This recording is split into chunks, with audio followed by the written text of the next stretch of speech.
Hey guys, MoiDawg here, and today we're going to be talking about Squad's newest update, V2. Now, this isn't really the video I wanted to make about V2 since we've been now roughly 6 months without an update, and V2 dropping should be the most exciting thing for Squad players. But with the update officially dropping Wednesday afternoon, I can't in good faith just simply say, hey, everything's fine, and do a patch notes video, because it's not, and that's a bummer.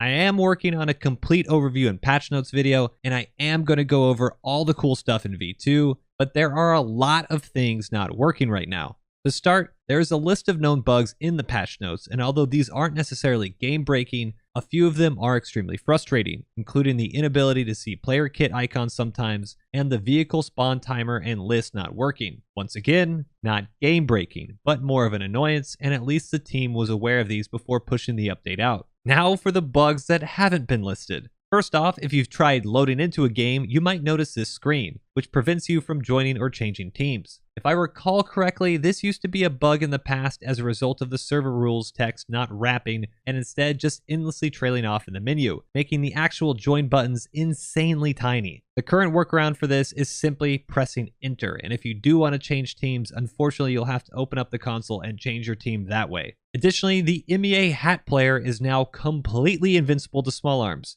Somehow, the player model itself was replaced with the properties of metal, making him quite literally Iron Man, and cannot be killed unless you use something like a heat round. Note, the player model actually is causing sparks when he's hit. I don't know how this happened, but it's actually in-game, and as funny as this is, MEA is now completely unplayable, and I know on our server we've had to manually swap out the MEA maps from rotation to prevent this nonsense from happening. This is even more of a problem since a lot of the layers have had MEA replace Russia, most notably maps like Korra and Talil, and don't even try to play Fallujah. Now for the rapid fire ones. Sometimes the game randomly zooms in for players and you can only see about a quarter of your screen. When admins set the next map in the console, the text at the top doesn't update, making it hard for admins to understand what's happening on their server. Joining servers from a server you already are in might get you stuck in an indefinite loading screen. Militia riflemen still have the loadouts in V1 instead of the updated ones supposed to be in V2. All the flags are now oil paintings. Borodok is Godorok. You can place HABs anywhere on the map.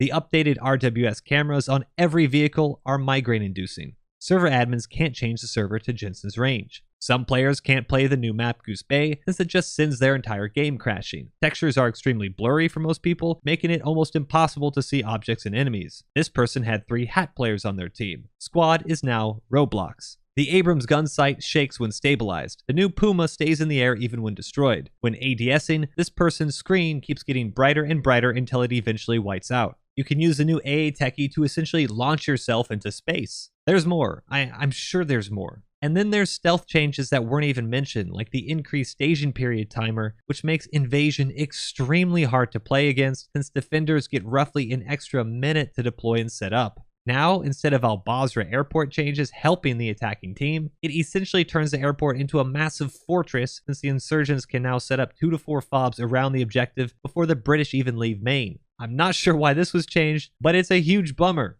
In saying that, I do want to reiterate that this isn't happening to everyone, and a lot of people are playing Squad just fine right now. Optimization in general seems to be doing a lot better, with some players reporting 15 to 100 FPS increases between V1 and V2. That is huge, and I'm excited to think that players can now play maps like Fallujah, Scorpo, and Lashkar without insane FPS drops. However, I'm not gonna lie, I'm still a bit disappointed. There are a lot of things that simply broke, and the community is going to be doing some heavy lifting to make sure the average player can still have fun in the game while the devs fix it. I know on our server, we won't be playing any MEA until the hat kit is fixed, and we might even have to stop playing Goose Bay if it keeps causing half the server to disconnect and crash. That's essentially half of the update unable to be played because of dev site bugs. I know all of these things will eventually be fixed, and I know some of these things wouldn't have been found in internal QA testing no matter how long they tried, but some of them really should have because we're playing a fully released game and a lot of the content right now is pretty scuffed.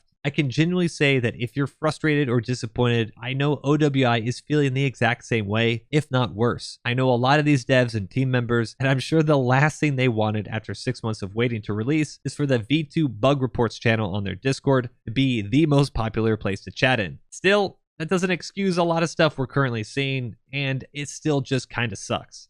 If you're seeing any other bugs, please report them. Let's get all the potentially game-breaking stuff sorted out, because I promise you the fundamental changes made in V2 are going to have lasting, incredibly positive effects on the game. We just have to get past this little hurdle. If you liked the video, give it a thumbs up, subscribe for more, all that good stuff. But let me know your thoughts in the comments below on your experience of V2 so far. I'll be streaming V2 over on my Twitch as well, so come hang out and let's see if we can't at least try and have some fun, even with everything going on at the moment. As I said before, I'll be doing a complete overview and patch notes video here soon, but I just had to get this out so you guys were aware of what's happening.